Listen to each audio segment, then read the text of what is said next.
Hello students, I am Aditya Prakash Agrari and now you are watching my channel Aditya Study Point। ठीक है, आज का हम लोग का जो लेक्चर है ये क्लास 10th का है। इसके पहले आप लोग अलग अलग क्लासेस के आप लोग पढ़ चुके हैं, आप लोग नहीं, अलग आप लोगों के भैया दीदी लोग पढ़ चुके हैं। ठीक है, और ये आप लोगों के लिए है, क्लास 10th के लिए है।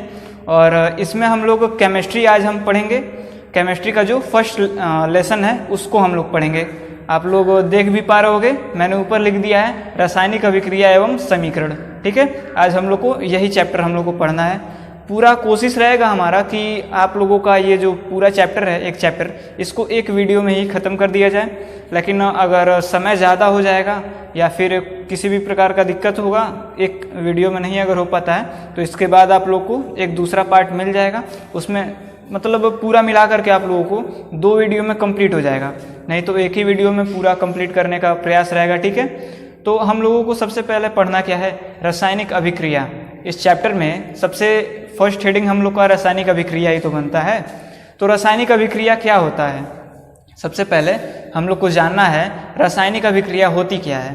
ठीक, तो 2 या 2 से अधिक पदार्थ आपस में मिल करके या अभिक्रिया करके एक या एक से अधिक अलग गुणधर्मों वाले नए पदार्थ को बनाते हैं, उसे ही हम क्या कहते हैं, रासायनिक अभिक्रिया कहते हैं। 2 या 2 से अधिक पदार्थ आपस में अभिक्रिया करके या मिल करके नए गुणधर्म वाले एक या एक से अधिक पदार्थ का निर्माण करते हैं या उत्पाद का निर्माण करते हैं, उसे हम क्या कहते हैं, रासायनिक अभिक्रिया कहते हैं। क्या कहते हैं, रासायनिक अभिक्रिया। ठीक है, एक बार आप लोग खुद से एक बार जो मैंने हेडिंग डेफिनेशन बोला है इसको आप लोग खुद से एक बार बोलिए और अपने कॉपी में जो भी आप लोगों ने कॉपी लेकर के आप बैठे हैं उसमें आप लोग नोट कीजिए। ठीक है, अपने कॉपी में अच्छे तरीके से हेडिंग डाल करके पूरा सुंदर तरीके से एकदम नोट्स बनाइए। ठीक है, क्योंकि मेरे लेक्चर में आप जब भी पढ़ने आया कीजिए तो ये याद रखिए, हमेशा आप एक कॉपी और एक पेन लेकर के जरूर आया कीजिए। अगर किताब है तो किताब को भी लेकर के बैठ जाइए। ठीक है, क्योंकि अगर किताब है तो उससे आप लोगों को ज़्यादा थोड़ा अच्छा रहेगा पढ़ने में।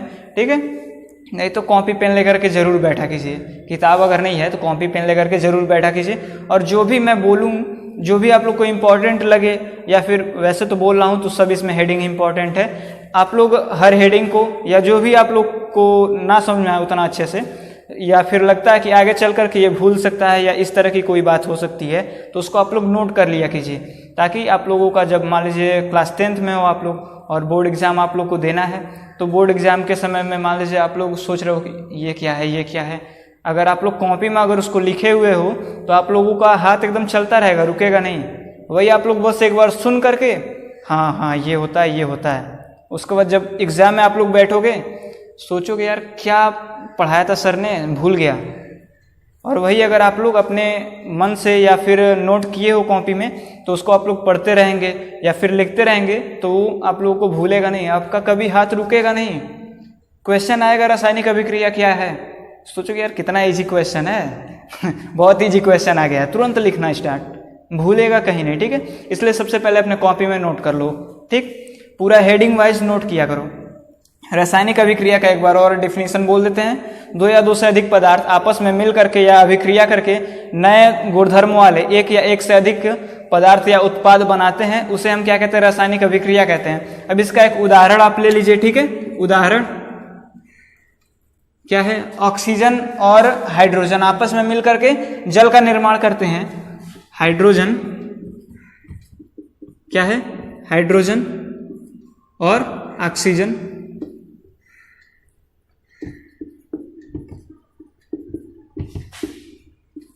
आपस में अभिक्रिया करके क्या बनाते हैं, जल बनाते हैं। जल यानी जो पानी हम लोग पीते हैं ना, पानी बनाता है। ठीक, क्या बनाते हैं, पानी बनाते हैं। ठीक, तो इसमें क्या मैंने आप लोगों से बोला था, 2 या 2 से अधिक पदार्थ। ठीक, पदार्थ में क्या है भाई, इसमें परमाणु है ना, हाइड्रोजन परमाणु है, तो ये एक परमाणु ये दूसरा परमाणु आपस में अभिक्रिया जब कर रहा है तो क्या बन रहा है यार, जल तो बन रहा है। ठीक है, और मैंने आप लोगों को डेफिनेशन में एक चीज और बोला था, गुणधर्म, कुछ याद आया, कॉपी में आप लोग लिखे होगे, कॉपी को पहले एक बार देखो। ठीक, कॉपी को एक बार खोलो, उसको देखो कि आप लोगों ने लिखा है उसमें। मैंने बोला गुणधर्म वाले, ये क्या है, ये है गैस है, ये भी क्या है, गैस है, और हाइड्रोजन गैस है, ऑक्सीजन गैस है। दोनों जब गैस आपस में कंबाइन हुआ, जल कैसे बना, जल बना कैसे, आखिर में जल बना है। तो यानी जरूरी नहीं है कि गैस और गैस आपस में कंबाइन हो तो गैस ही मिलेगा, जल मिल गया ना, लिक्विड मिला कि नहीं मिला, लिक्विड मिला ना, यानी अलग गुणधर्म वाले पदार्थ मिल सकते हैं। ठीक है, ये एक इंपॉर्टेंट हेडिंग है। ठीक, इसको आप लोग नोट कीजिए। ठीक है, इसको मैं मिटाता हूं, तब तक आप लोग नोट कर लीजिए अपने कॉपी में सुंदर तरीके से पूरा। अब दूसरे नंबर पर हैशटैग डाल करके एक नया नोट आप लोग लिखिए नोट, और उसमें एक चीज आप लोग लिखिए, जो रासायनिक अभिक्रिया है इसको भौतिक विधियों द्वारा उलट नहीं किया जा सकता है। क्या नहीं किया जा सकता है, उलट, यानी उसको उल्टा नहीं किया जा सकता है। जैसे मैंने क्या बताया आप लोगों को, हाइड्रोजन और ऑक्सीजन आपस में कंबाइन हुआ, कंबाइन होकर के जल बनाया। ठीक है, या फिर इसको अगर भौतिक विधि से अगर हमको फिर से करना रहे कि जल में से ऑक्सीजन और हाइड्रोजन को अलग करो, रासायनिक विधि से नहीं, भौतिक विधि से। यानी क्या करना आप लोगों को, मैं करने के लिए क्या कह रहा हूँ, भौतिक विधि से। यानी गिलास में पानी है, गिलास में पानी है, उसमें से हाइड्रोजन निकालो, ऑक्सीजन निकालो हाथ से। ठीक, यही होता है भौतिक विधि से उसको अलग करना। ठीक, अब मान लीजिए आप लोग एक हाथ में एक मुट्ठी क्या कहा जाता है, गेहूं ले लिया आपने, और एक मुट्ठी आपने चावल ले लिया, दोनों को रखा, दोनों को मिला दिया। ठीक, मिला दिया। मैंने आपसे कहा कि भौतिक विधि द्वारा इसमें से चावल और गेहूं को अलग करो, चावल गेहूं को अलग करो। भले ही कुछ समय लगेगा, हो सकता है आप लोगों को 1 घंटा लगे, आधा घंटा लगे, 2 घंटा लगे, उसको अलग तो कर लोगे आप लोग। एक एक दाना उसमें से जो भी है, गेहूं का अलग हो जाएगा और चावल का अलग हो जाएगा, कर तो लोगे। लेकिन अब किसी से कह दीजिए कि कहीं पर पानी है, H2O रखा हुआ है जल, और उसमें से कह दीजिए कि हाइड्रोजन को ऑक्सीजन को अलग करो, वो भी अपने आंख से देख करके कर पाओगे? नहीं कर पाओगे। जब तक किसी भी प्रकार से या फिर विद्युत का सहारा लेना पड़ेगा या फिर अन्य किसी भी चीज़ का, वो सब बात की बातें हैं, वो सब अगर मैं इसी समय अगर समझाने लगा वो सब चीज़ों को, तो आप लोग कंफ्यूज हो जाओगे। इसलिए सबसे पहले यही जानिए कि इसको रासायनिक विधि द्वारा कर सकते हैं। ठीक है, ऐसा नहीं है कि सभी मतलब जितने भी अभिक्रिया है रासायनिक उससे अभिक्रिया से उसको फिर उलट किया जा सकता है, ऐसा नहीं है। कोई कोई होता है जो विपरीत भी चलता है, लेकिन भौतिक विधि से किसी को नहीं कर सकते हो। ठीक, जैसे चावल और गेहूं वाला था, उसको तो अलग कर लिया आपने, आपके मतलब बस में था, क्योंकि वो आपस में रासायनिक अभिक्रिया तो किया नहीं था, आपस में रासायनिक अभिक्रिया नहीं किया था, इसलिए आप लोगों ने उसको भौतिक विधि द्वारा अलग कर लिया। लेकिन ये क्या है, हाइड्रोजन और ऑक्सीजन है, ये दोनों आपस में अभिक्रिया किया, रासायनिक अभिक्रिया किया है। इसको आप लोग भौतिक विधि से अलग कर सकते हो? नहीं कर सकते हो। ठीक है, तो वही चीज़ है, इसको आप लोग हेडिंग के तौर पे अपने कॉपी में नोट कर लीजिए सबसे पहले। ठीक, चलिए चलो अब इसके बाद हम लोग को क्या पढ़ना है, रासायनिक समीकरण जब होता है, रासायनिक समीकरण जब भी होता है तो उसमें क्या क्या हम लोग को उसमें मिल सकता है। जैसे रासायनिक समीकरण में फर्स्ट पर आप लोग क्या लिख सकते हैं, फर्स्ट पर आप लोग ये लिख सकते हैं कि अवस्था में परिवर्तन, किस किस चीज में परिवर्तन हो सकता है, हमको यही बताना है किस किस चीज में परिवर्तन हो सकता है। सबसे पहले अवस्था में परिवर्तन। ठीक, अवस्था में परिवर्तन, उसके बाद रंग में परिवर्तन सेकंड पर लिख सकते हैं, दूसरा मार्कर का यूज किया जाए भाई। रंग में परिवर्तन। थर्ड पर हम लोग क्या लिख सकते हैं, थर्ड पर तापमान में परिवर्तन, तापमान में परिवर्तन। ठीक, और फोर्थ पर क्या लिख सकते हैं, गैसों का उत्सर्जन, गैसों का उत्सर्जन। ठीक, अब आप लोग अपने कॉपी में सबसे पहले ये 4 हेडिंग जो है नोट कर लीजिए, उसके बाद इसको मैं समझाता हूं क्या है। अवस्था परिवर्तन, गैस आपस में मिला, क्या बनाया था, जल बनाया था, अवस्था उसका बदल ही तो गया। गैस मिला और एक तरफ गैस है, दो गैसों को आपने मिलाया, जल बन गया। क्या है, अवस्था में तो परिवर्तन है, और क्या है। और कभी कभी आप लोग देखते होंगे रंग में भी परिवर्तन हो जाता है, रासायनिक अभिक्रिया के बाद रंग में कभी कभी परिवर्तन हो जाता है। थर्ड पर क्या है, तापमान में परिवर्तन। तापमान में परिवर्तन क्या है, एक होता है ऊष्माशोषी होता है, एक होता है ऊष्माक्षेपी होता है। इसी लेक्चर में आप लोग पढ़ोगे ऊष्माशोषी और ऊष्माक्षेपी। उसमें क्या होता है, ऊष्माशोषी में ऊष्मा को ग्रहण करता है, ठीक है, ऊष्मा का शोषण करता है, और ऊष्माक्षेपी में ऊष्मा प्रदान करता है, बाहर निकालता है ऊष्मा। तो ऊष्मा कहाँ से आ रहा है, रासायनिक अभिक्रिया से ही तो हो रहा है। तो तापमान में परिवर्तन होता है, यानी उसका तापमान बदल जाता है, ठीक है। और गैसों का उत्सर्जन क्या है, जैसे कभी कभी आप लोग देखते होंगे किसी दुकान पर जाओ और चूने में जब लोग पानी डालते हैं ना दुकान पर, तो चूने में जब वो लोग पानी डालते हैं तो आप लोग देखते होंगे जो जिस पात्र में वो लोग रखे रहते हैं, जिस चीज़ में, कटोरे में या किसी भी चीज़ में, वो एकदम उसको हाथ से अगर छुओगे तो हाथ जल जाएगा। जैसे ही उस चूने में पानी कोई डालता है, एक तो उसमें से गैस निकलता है, गैस बाहर की तरफ निकलता है और वो पूरा गर्म हो जाता है। तो ये बताओ, चूना क्या पहले से ही 100 डिग्री सेल्सियस पर गर्म था? नहीं था ना। चूना पहले से 100 डिग्री सेल्सियस पर गर्म नहीं था, जितना भी उसका तापमान होता हो, हाँ ठीक है। और ये तो नहीं है कि पहले से उतना गर्म था, क्योंकि हाथ से देखते हो, हाथ से लोग निकाल करके रखते हैं पात्र में, और उसके बाद उसमें पानी डालते ही पूरा उसमें से क्या कहता है, बबल्स निकलने लगता है कभी कभी, और पूरा गर्म हो जाता है कटोरा जिसमें भी है, उसको लोग रख देते हैं, दूर रख देते हैं। कभी कभी होता है कि अच्छे से अगर ना करो तो ब्लास्ट भी कर देता है, ब्लास्ट कर देता है जब किसी मिट्टी के बर्तन में अगर रखो उसको, तो समझे। तो इन दोनों को आपने समझ लिए हैं, तो इसको नोट करके आगे बढ़िए, ठीक है। मिटा देते हैं, वैसे कुछ सुंदर नहीं लग रहा है, आप लोग सुंदर तरीके से लिखिएगा। चलिए, अब दैनिक जीवन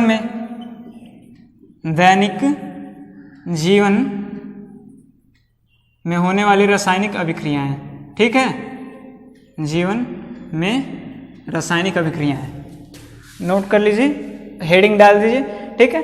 सबसे पहले दैनिक जीवन में क्या है, आप लोग खाना खाते हो, खाना खाने के बाद कुछ देर बाद आपके मतलब फिर आपको भूख लगता है कि नहीं लगता है। दोपहर में खाना खाए, दोपहर में खाना खाया, फिर रात में भूख लग गया, यानी वो खाना जो है पेट में पच गया आपका, ठीक है, पचा है तभी तो भूख लगा है। तो ये जो पाचन की क्रिया है, ये भी एक रासायनिक क्रिया ही है, ठीक है। क्या है, ये रासायनिक अभिक्रिया होती है। इसमें एक आपके पेट में क्या क्या हो रहा है आपको ये पता है, नहीं पता है। जैसे आपके पेट में, आप लोग इसी साल क्लास 10th में ही आप लोग बायो में फर्स्ट चैप्टर आप लोग पढ़ोगे, तो उसमें आप लोग को पता चलेगा कि आपके आंत में क्या है, HCl जो होता है, हाइड्रोक्लोरिक अम्ल, वो भी होता है, और वो आपके भोजन को जलाता है, थोड़ा थोड़ा जलाता है, ठीक। और अगर मान लीजिए आपको अगर ज़्यादा भूख लगी है और आप ज़्यादा दिन से खाना अगर नहीं खा रहे हो, तो क्या होता है, वो आपके जो आंत में, वैसे बहुत ज़्यादा उसके विषय में, बायो के विषय में जानकारी नहीं है, लेकिन जितनी है मैं आप लोगों को बता रहा हूँ, आपके आंत को अंदर से हल्का हल्का जलाने लगता है, ऐसा मैंने सुना है और शायद पढ़ा भी है, ठीक है। तो वैसे बायो को छोड़िए, ये केमिस्ट्री की क्लास है, ठीक है, बायो छोड़िए।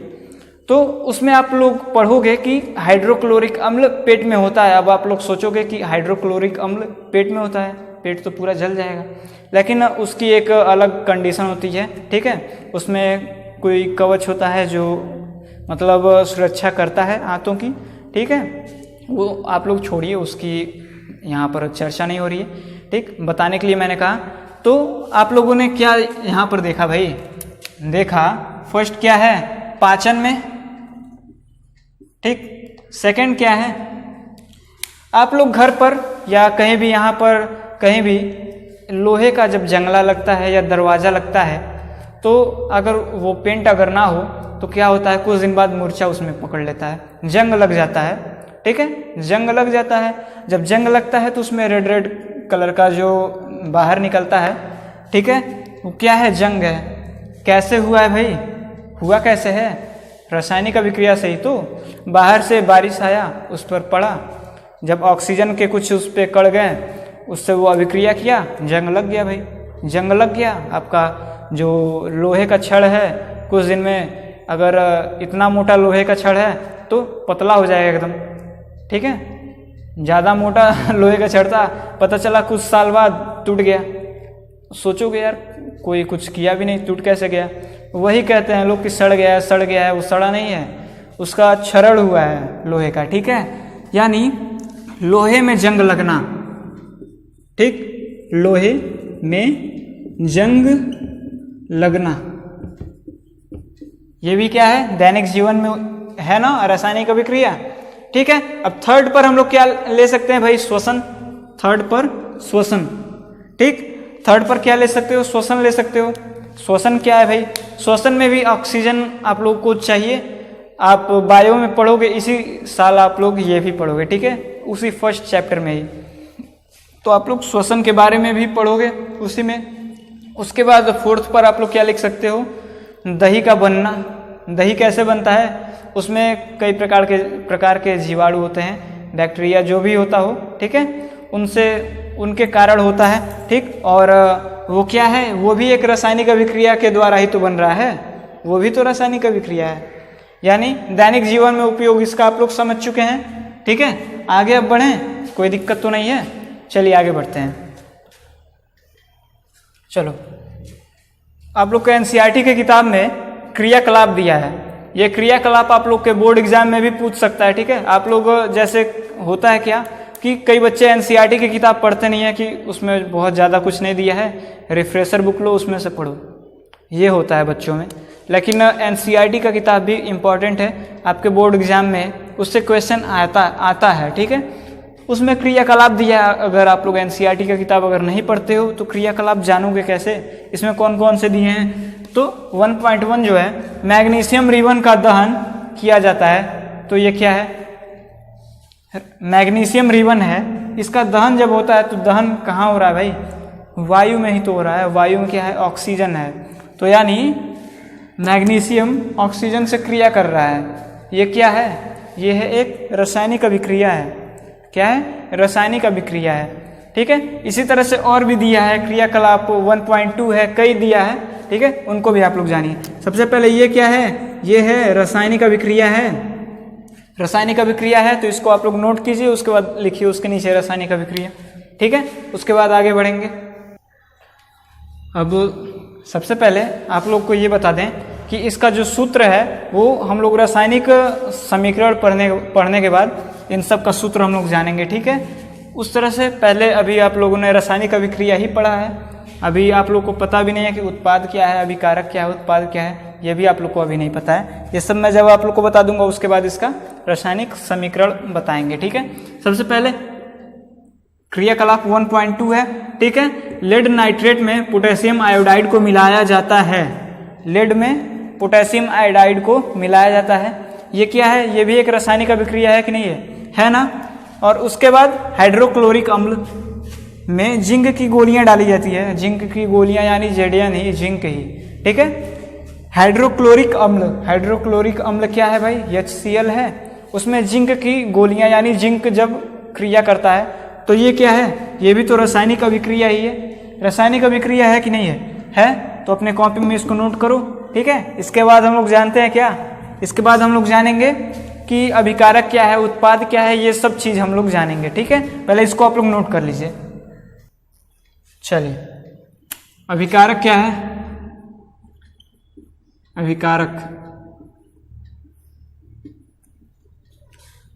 अभिकारक कैसे आप लोग बोलोगे, जैसे मैंने बताया था ना, ऑक्सीजन और हाइड्रोजन मिलकर के जल बना रहा था।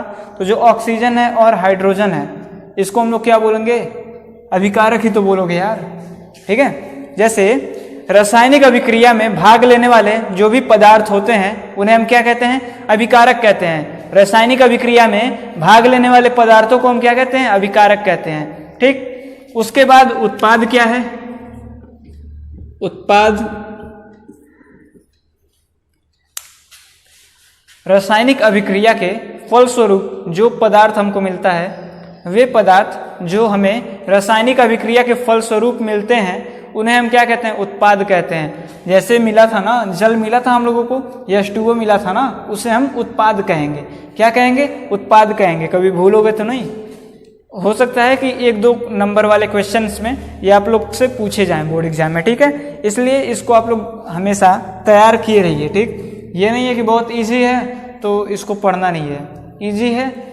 ईजी है तो और अच्छे से पढ़ो यार, क्योंकि कठिन के तरफ तो सभी भागते हैं, ईजी कई लोग छोड़ देते हैं। तो उन ईजी चीज़ों को, ईजी जो है उसको आप लोग पढ़ करके एक ब्रॉड, जो क्या कहा जाता है, ब्रॉड ज्ञान है वो आप लोग को मिल सकता है, ठीक। इन्हीं छोटी छोटी चीज़ों से ही आप लोग का ज्ञान जो है और ज़्यादा बढ़ेगा। तो इसे कभी आप लोग छोड़िए नहीं, इन सब चीज़ों को और अच्छे से पढ़ना चाहिए, ठीक। क्योंकि इन सब चीज़ों को आप अच्छे से समझ पा रहे हो। जब अच्छे से समझ पा रहे हो तो इसके विषय में आप लोग एक ब्रॉड नॉलेज ले सकते हो कि नहीं ले सकते हो? ले सकते हो, ठीक है। तो इन सब चीज़ों पर आप लोग ध्यान दीजिए, ठीक। अब इसके बाद हम लोग को क्या पढ़ना है? रासायनिक समीकरण पढ़ना है। जो कभी से हम लोग कह रहे थे, बात कर रहे थे, वही रासायनिक समीकरण अब हम लोग को पढ़ना है, ठीक है। तो रासायनिक समीकरण के कई अलग अलग पार्ट भी होते हैं, उसको छोड़िए, पहले आप लोग रासायनिक समीकरण पर आइए, ठीक है। पहले मैं हेडिंग डाल देता हूँ रासायनिक समीकरण का। चलो, रासायनिक समीकरण होता क्या है? सबसे पहले ये हम लोग को जानना है, रासायनिक समीकरण क्या होता है। तो रासायनिक अभिक्रिया जो होती है ना, उसे अगर हम सूत्रों तथा संकेतों के माध्यम से अगर हम व्यक्त कर देते हैं, इसका डेफिनेशन क्या बोल सकते हो, सबसे पहले ये जानो, ठीक है। रासायनिक अभिक्रिया को सूत्रों तथा संकेतों के माध्यम से व्यक्त करना ही रासायनिक समीकरण कहलाता है। रासायनिक समीकरण जैसे कि आप लोग देखे थे ना, हाइड्रोजन H2 + O2 लिखा रहता है, इस तरह से जो भी होता है। हाइड्रोजन का संकेत क्या है भाई? हाइड्रोजन का जो है सूत्र है वो है H है। ऑक्सीजन का क्या होता है? O होता है। O2 लिखते हो कि नहीं लिखते हो? लिखते हो ना। जल का जो सूत्र है वो क्या है? H2O है ना। उसे ही हम कहते हैं समीकरण, ठीक है। सूत्र कहते हैं इसे, समीकरण तो H + O2 लिख करके जो भी आप करते हो उसे हम समीकरण कहते हैं। इसके पहले मैंने आप लोगों को इसीलिए नहीं बताया लिख करके, इसका समीकरण इसीलिए मैंने आपसे नहीं बताया क्योंकि हम लोग अभी तक रासायनिक अभिक्रिया हम लोग पढ़ रहे थे। रासायनिक समीकरण तो अभी स्टार्ट हुआ है। तो रासायनिक अभिक्रिया को सूत्रों तथा संकेतों के माध्यम से व्यक्त करना क्या कहलाता है? रासायनिक समीकरण कहलाता है। अब सबसे पहले जो क्या है, मैंने ये तो आप लोगों को बता दिया कि हाइड्रोजन है तो H से इस तरह से जो भी पीरियोडिक टेबल है ना, उसमें आप लोगों को hydrogen, helium, lithium, beryllium, boron इस तरह से पूरा लिखा रहता है ना। यही क्या है? संकेत है। क्या है? संकेत है। इसे ही कहते हैं संकेत। इसी के माध्यम से रासायनिक समीकरण लिखा जाता है। क्या किया जाता है? लिखा जाता है। उसे ही रासायनिक समीकरण कहते हैं। अभी तो वो हम लोग पढ़ नहीं रहे, ठीक। अभी वो आएगा तो वो मैं आप लोग को बताऊंगा। सबसे पहले ये जानिए क्या है, क्या कह रहा हूं मैं। लिक्विड जो है जल से उसको लिखते हो। जैसे मान लो मैंने लिखा था ना हाइड्रोजन, उसके बाद कोष्टक में G लिखा था, गैस है, गैस था ना। उसके बाद ऑक्सीजन था। ऑक्सीजन क्या था? वो भी तो गैस ही था यार, वो भी तो गैस था। उसके बाद जो जल हम लोग को मिला था H2O, H2O क्या हम लोग का था? वो था लिक्विड था। क्या था? लिक्विड था। तो यानी अगर हम कोई सूत्र लिख रहे हैं उसके बाद कोष्टक में छोटे अक्षरों में लिख सकते हो कि ये किस अवस्था में है, द्रव में है, गैस में है, ठोस है, क्या है, जलीय विलयन है, क्या है, ठीक है। तो अगर गैस हो तो इसको हम लोग क्या लिखेंगे? गैस होगा तो G से लिखेंगे, कोष्टक में G लिख देना छोटा सा। जल होगा लिक्विड, ठीक। क्या होगा? लिक्विड होगा, द्रव। अगर द्रव होगा तो क्या लिखोगे? लिक्विड जल से। ठोस होगा कोई, ठोस, इसको क्या लिखोगे? सॉलिड यस से, हाँ लिखोगे ना। और वहीं पर अगर कोई जलीय विलयन हो, जलीय विलयन हो, इसको क्या लिखोगे? AQ, aqueous, AQ। समझे क्या है, क्या कहना चाह रहा हूं? यानी हाइड्रोजन के बगल में छोटा सा G लिखना पड़ेगा, क्योंकि गैसीय अवस्था में है इसलिए G लिखना पड़ेगा, ठीक है। और उसके बाद ऑक्सीजन था, उसके बाद हमने G लिखा था। लेकिन जैसे ही हम लोगों को जल मिला, क्या है भाई, लिक्विड के फॉर्म में है ना, वही चीज़ कह रहा हूँ, ठीक है। ये भी इम्पॉर्टेंट है, ये भी लिखना पड़ेगा हम लोगों को, ठीक। अगर आप नहीं लिखते हो तो भी हम लोग का रासायनिक समीकरण जो है वो क्या माना जाएगा, अधूरा माना जाएगा, ठीक है। इसको आप लोग नोट कर लीजिए। अब मैंने आप लोगों को उत्पाद वाला, अभिकारक उत्पाद ये भी नहीं बताया था उदाहरण दे करके कि किसको बोला जाता है, इसीलिए नहीं बताया था कि एक ही बार सबका उदाहरण दे करके आप लोग को बताया जाएगा, ठीक है। और रासायनिक समीकरण जो है ये क्या है, इसको भी उदाहरण दे करके बताना तो पड़ेगा ही आप लोगों को समझाने के लिए, नहीं तो कन्फ्यूजन हो जाती है, ठीक है। तो उदाहरण देखो, क्रियाकलाप 1.1 जो था हम लोगों का, क्या था, क्या उसमें कह रहा था, क्या कह रहा था कि मैग्नीशियम के रिबन को, क्या कह रहा था, मैग्नीशियम के रिबन को वायु में दहन करने पर या फिर दहन करने पर, ठीक है, मैग्नीशियम के रिबन का दहन करने पर, मैग्नीशियम का रिबन यानी क्या है तो मैग्नीशियम ही है ना, Mg ही है, Mg है ना, उसका दहन करने पर, दहन क्या कर रहे हो, जला रहे हो उसको, वायु में जला रहे हो, वायु में क्या है, ऑक्सीजन है, ऑक्सीजन है ना, ऑक्सीजन है तो मैग्नीशियम क्या करेगा, ऑक्सीजन से क्रिया कर रहा है, हम लोग को मिलेगा क्या, यही हम लोग को बताना है। तो मैग्नीशियम का सूत्र संकेत क्या होता है, Mg होता है ना, Mg प्लस दहन हो रहा है, ऑक्सीजन, मैंने बताया वायु में ऑक्सीजन होता है, O2 लिख दो, बिना कुछ सोचे O2 लिख दो। उसके बाद क्या करते हैं, उसके बाद इक्वल टू नहीं लगाते हैं, जैसे ऐसे नहीं कर देते हैं, ठीक है, गिब्स, इसको बोलते हैं गिब्स, लंबा सा एक एरो लगाते हैं, कहते हैं Gibbs, Mg plus O2, Gibbs क्या है, MgO, ठीक है। अभी हम लोगों का संतुलित समीकरण नहीं है, उसको भी मैं बताऊंगा, पहले इसको आप लोग समझिए। ये क्या है, अभिकारक है,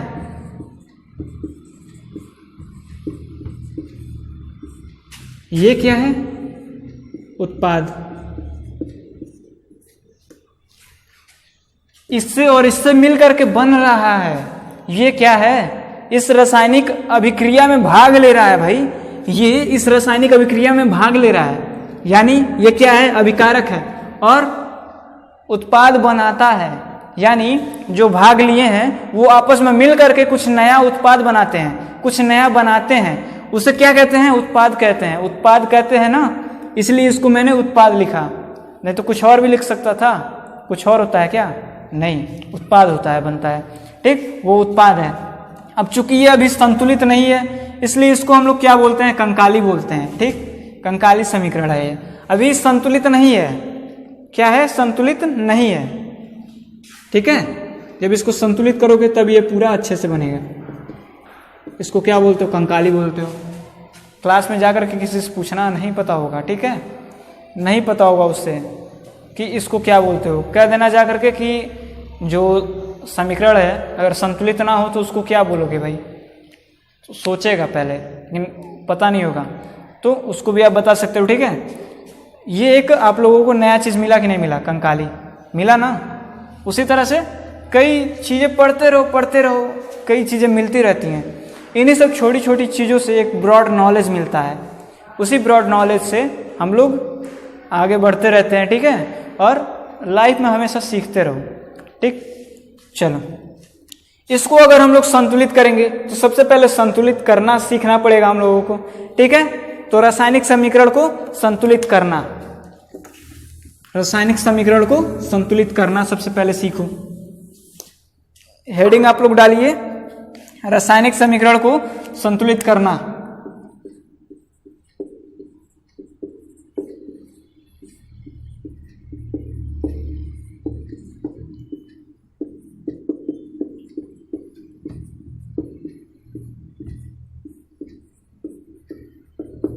ठीक है, इतना हेडिंग आप लोगों ने डाल दिया। रासायनिक समीकरण संतुलित होता कैसे है भाई? सबसे पहले Mg आपने लिखा था, Mg लिख दिया भाई हमने, प्लस O2 लिखा था, O2 लिख दिया। अब यहाँ पर MgO हम लोग को मिल गया था। ये क्या है? Mg क्या है भाई? Mg है सॉलिड है, ठीक है, यहाँ पर यस हमने लिख दिया। O2 क्या है? गैस है, ठीक है। अब MgO हम लोग को मिल रहा है, वो क्या है? ये भी तो सॉलिड ही है, सॉलिड है ना, सॉलिड है, लिख दिया हमने, ठीक। अब यहाँ पर हमको क्या करना है? सबसे पहले हम लोगों को इसको संतुलित करने के लिए एक ब्रैकेट लगा देना है। ब्रैकेट लगाया भाई हमने, यहाँ पर भी एक ब्रैकेट हमने लगा दिया, ठीक, यहाँ पर भी हमने एक ब्रैकेट लगा दिया। अब हम लोग को करना क्या है? ये जो ब्रैकेट है ना, इस ब्रैकेट में हम लोगों को कुछ अंदर उसका नहीं करना है, जो भी करना है बाहर करना है, ठीक। बाहर से मल्टीप्लाई करा सकते हो, लेकिन अंदर इसके कुछ नहीं करना है। अंदर 2 लिख दिए तो गलत हो जाएगा, ठीक। यहाँ पर 2 नहीं लिखना है, 2 यहाँ पर लिखना है, या कुछ भी जो भी करना है यहाँ से करना है हम लोगों को, ठीक। चलो सबसे पहले एक आप लोग चार्ट बना लेंगे, ठीक। क्या करो, एक चार्ट बना लो सबसे पहले, ठीक है। यहाँ पर लिख दो तत्व, उसके बाद तत्व के बाद अभिकारक,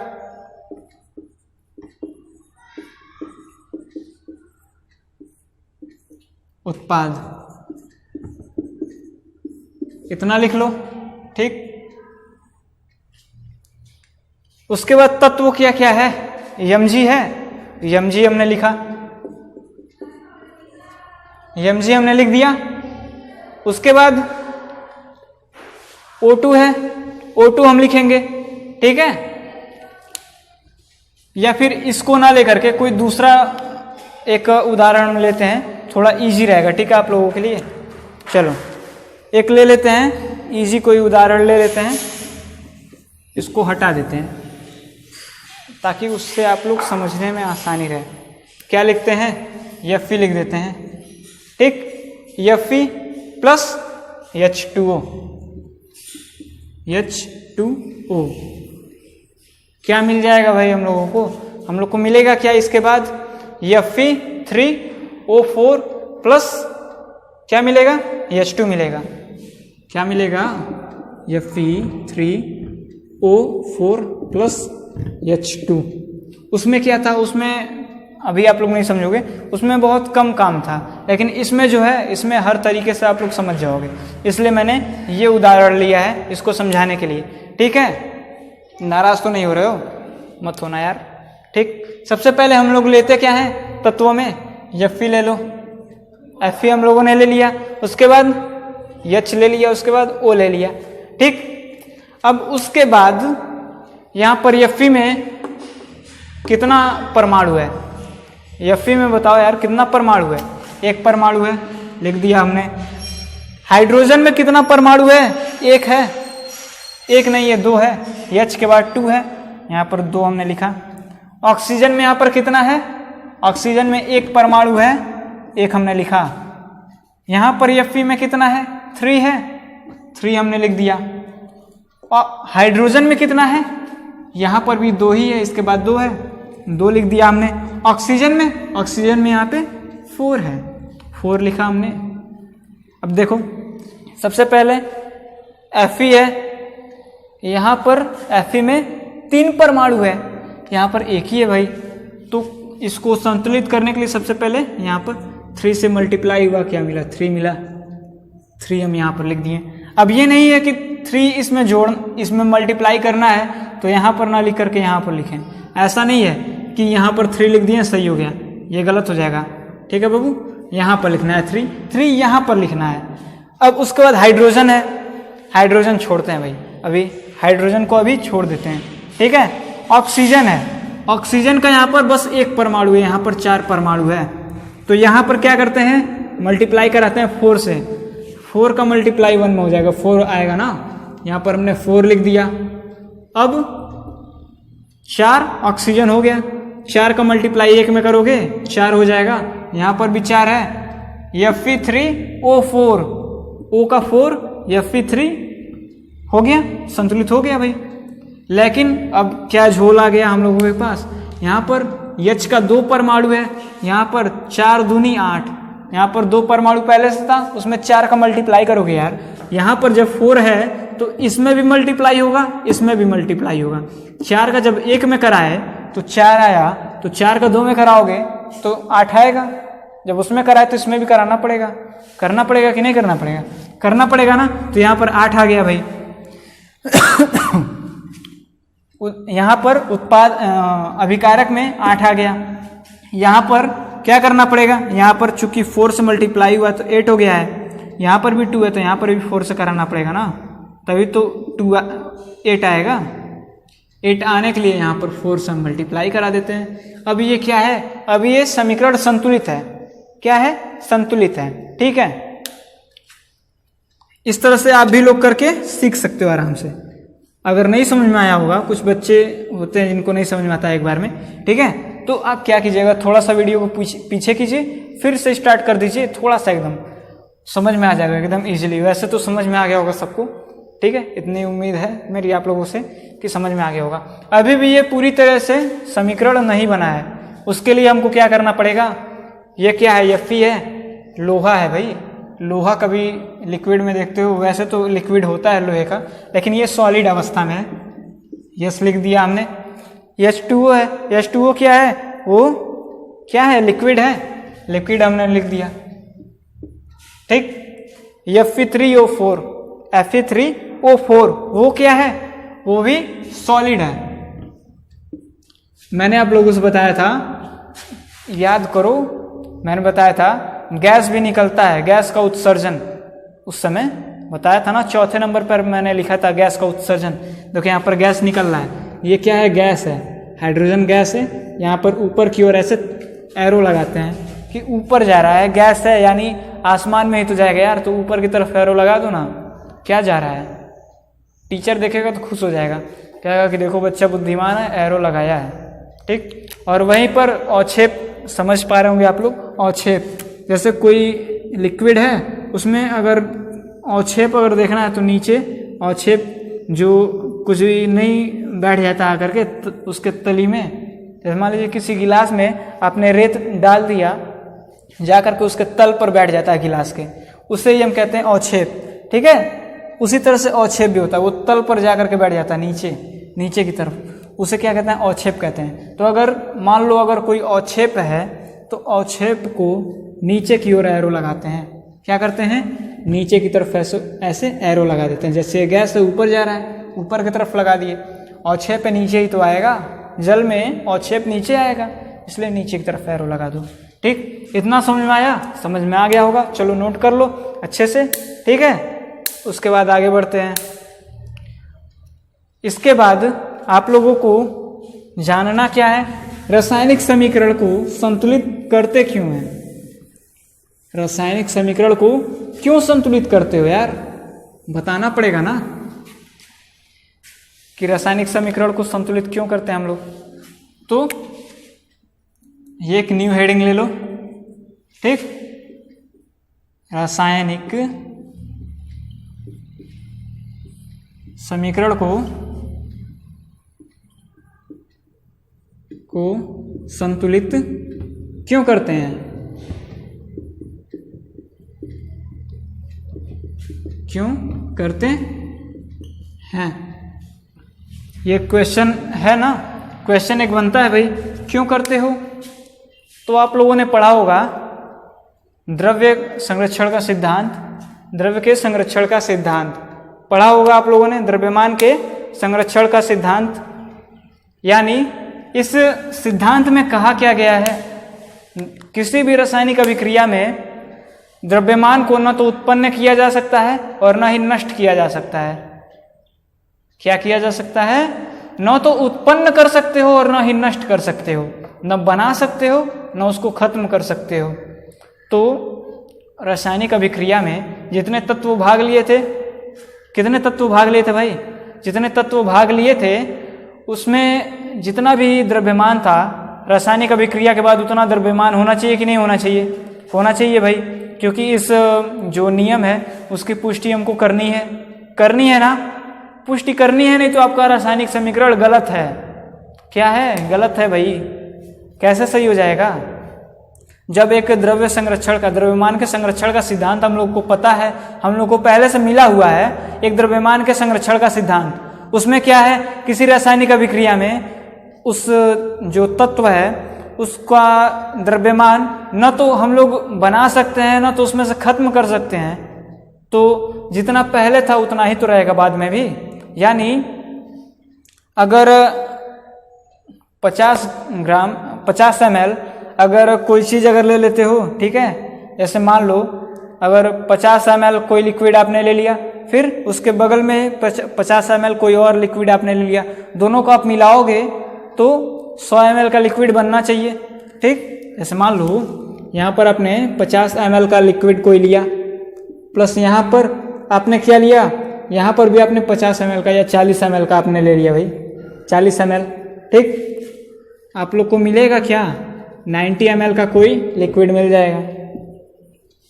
ठीक, 50 प्लस 40 इन दोनों को जोड़ोगे तो कितना आएगा, 90 ml आएगा। और ये तो पहले से 90 ml है यार। जब है ही, इक्वल हुआ कि नहीं हुआ? हुआ ना। द्रव्यमान के संरक्षण का सिद्धांत यहाँ पर, उसकी पुष्टि आप लोग कर रहे हो। अब यहाँ पर ये तो नहीं है कि यहाँ पर 50 ml है, यहाँ पर 40 ml है। आप लोगों ने अभिक्रिया किया, कराया और पता चला ये 50 ml से 100 ml हो गया, ये 40 ml से 20 ml हो गया। ऐसा तो नहीं होगा ना, ऐसा हो ही नहीं सकता है। ठीक है, न तो द्रव्यमान को उत्पन्न कर सकते हो, न ही नष्ट कर सकते हो, तो न ये बढ़ेगा न घटेगा, तो जितना है उतना ही तो मिलेगा। इसलिए हम लोगों को रासायनिक समीकरण को संतुलित करना पड़ेगा। अगर नहीं किए तो गलत है। ठीक है, गलत है, रासायनिक समीकरण गलत हो जाएगा हम लोगों का। ठीक है, इसके बाद रासायनिक समीकरण के अलग अलग जो पार्ट होते हैं, जैसे क्या कहा जाता है, कई प्रकार की अभिक्रियाएं होती हैं, संयोजन अभिक्रिया है, वियोजन अभिक्रिया है, ये सब हम लोग अगले पार्ट में पढ़ेंगे। ठीक है, उस पार्ट के लिए छोड़ देते हैं क्योंकि अभी समय थोड़ा ज़्यादा हो रहा है और ज़्यादा लंबा अगर वीडियो रहेगा तो आप लोग बोर हो जाओगे देखते देखते। ठीक है, ज़्यादा लंबा अगर वीडियो अगर रहे तो बच्चे बोर हो जाते हैं देखते देखते, सोचते हैं अब ख़त्म हो अब ख़त्म हो। ठीक, इसलिए छोटा छोटा वीडियो करके देखो, लेकिन एकदम मन से पढ़ो यार, मन से पढ़ो, ताकि जितना भी पढ़ाएं हम एकदम अच्छे से तुम लोग को समझ में आ सके। ठीक है, चलो इसके बाद क्या है, इसके बाद कुछ नहीं है। ठीक, इसके बाद बस यही है, वीडियो देखे हो, अगर पसंद आया होगा, अच्छा लगा होगा, कुछ इससे सीखे हो, कुछ अगर सीखे हो तो लाइक ज़रूर करना यार। ठीक है, अगर कुछ सीख पाए हो इससे तो लाइक करना, और अगर नए व्यूअर अगर आप हैं तो सब्सक्राइब कर दीजिएगा चैनल को। ठीक है, और अपने कॉलेज में या कोचिंग सेंटर में जहाँ भी आप पढ़ते हैं, ठीक है, वहाँ पर जाइए, जितने भी बच्चे हैं उन लोगों से भी कहिएगा कि ऑनलाइन आदित्य स्टडी पॉइंट नाम का कोई चैनल है, इसको आप लोग सब्सक्राइब कीजिए। इस पर ऑनलाइन एक है जो पढ़ाते हैं, और उनसे आप भी लोग कनेक्ट होइए, जुड़िए। ठीक है, आप लोगों मैं जितना भी मतलब प्रयास कर सकता था मैंने किया आप लोगों से कनेक्ट होने का। मैंने अपना व्हाट्सअप नंबर भी आप लोग को दिया है। ठीक है, जिन लोगों के पास नहीं है वो लोग यहीं से लिख लो, 9696677913। ठीक, व्हाट्सअप नंबर है। जो भी होमवर्क देता हूँ, कहता हूँ कि व्हाट्सअप पर मेरे करके भेज देना, सॉल्व करके भेज देना। तो आप लोग व्हाट्सअप पर मेरे भेजते हो, व्हाट्सअप पर भेजते हो कि नहीं भेजते हो ना। कई बच्चे हैं जो भेजते हैं। ठीक है, कभी कभी तो मैं भी परेशान हो जाता हूँ कि कितने बच्चे हो यार, तुम लोग पोस्ट करते हो, शेयर करते हो, और कई बार देखते हैं कि हंसी मजाक का भी वीडियो आ जाता है। चलो कोई बात नहीं है, बच्चे हो शेयर करते हो, कोई बात नहीं है। ठीक है, हल्का फुल्का वो सब होता है, लेकिन जितने भी होमवर्क दे रहा हूँ मैं उनको आप करके और मेरे व्हाट्सएप पर ज़रूर सेंड किया कीजिए। ठीक है, और जितने बच्चे हैं करते रहते हैं लगातार सेंड HW, उन लोगों को धन्यवाद कि वो लोग लगातार जुड़े हुए हैं और लगातार काम कर रहे हैं और अच्छे से पढ़ रहे हैं। क्योंकि अभी तक मैंने किसी का ऐसा नहीं देखा कि मैं यहाँ से पढ़ा करके भेजूँ और कहूँ कि बाबू आप होमवर्क कीजिएगा, उसके बाद व्हाट्सएप पर भेजिएगा मेरे। तो ऐसा नहीं है कि कोई गलत किया करके भेजता है, सभी का सही रहता है। ठीक है, कुछ बच्चे होते हैं एक दो हल्का फुल्का अगर गलती रहता है तो मैं उनको बता देता हूँ कि बाबू ऐसे नहीं ऐसे होगा, ठीक है। तो इसलिए आप भी लोग जुड़ सकते हैं हमसे, ठीक है। और इंस्टाग्राम पर भी है, वहाँ पर भी जल्द ही आप लोगों को नोट्स वगैरह हो सकता है मिले, ठीक। तो वहाँ पर मैं आप लोग के लिए नोट्स दे दूँगा, तो वहाँ पर भी आप लोग फॉलो कर लीजिए। और एफबी पर, फेसबुक पर मेरा एक पेज है आदित्य स्टडी पॉइंट, वहाँ पर भी आप लोग मुझे फॉलो कर सकते हो, ठीक है। वहाँ पर भी आप मुझे फॉलो कर लीजिए, वहाँ पर भी आपको लिंक मिल सकते हैं, ठीक। अलग अलग वीडियोस के मिलते हैं और जल्द ही आप लोगों को उस पर हो सकता है लाइव या फिर नोट्स मिल सकता है, इसलिए उसको भी आप लोग फॉलो कर लीजिए, ठीक। और जितने लोग सब्सक्राइब नहीं किए हो वो लोग सब्सक्राइब ज़रूर करें। बाकी तो आप लोग बढ़िया पढ़ रहे हैं और होमवर्क आप लोग करके भेजते हो तो लगता है कि हाँ आप लोग पढ़ाई कर रहे हो अच्छे से, ठीक है। चैनल से कुछ पढ़ रहे हो मेरे, ठीक है। तो ज़्यादा से ज़्यादा लोगों को शेयर कीजिए और लाइक कर दीजिएगा, नहीं किए हैं तो सब्सक्राइब भी कर दीजिएगा। और बाकी आप लोग पढ़ाई कर ही रहे हो, अच्छे से पढ़ते रहो, घर पर बैठ करके अच्छे से पढ़ो, छुट्टी है इस समय, ठीक है। बाकी हम भी चलते हैं, बाय, टेक केयर, ठीक है, चलो।